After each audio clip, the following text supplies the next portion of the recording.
Assalomu alaykum. Bizni kuzatib boruvchi hamkasblar, do'stlar, o'rtoqlar, yaxshimisizlar?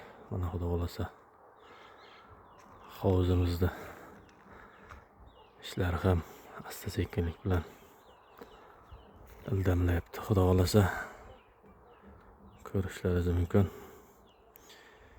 Eni 5,5, uzunligi 11,5 bo'lyapti. Xudo xolasa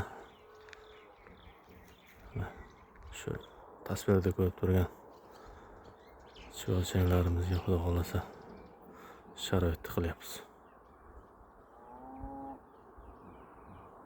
Yaqin kunlarda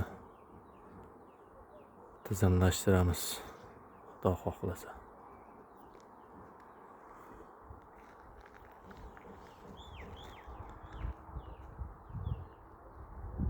Maslahatinglar kerak bo'lyapti.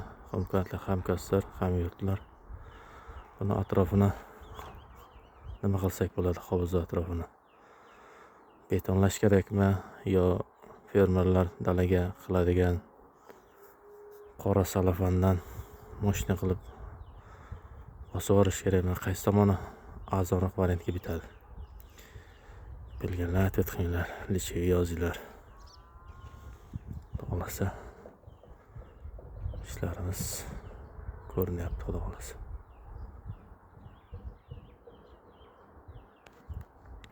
E'tiborlaringiz uchun rahmat.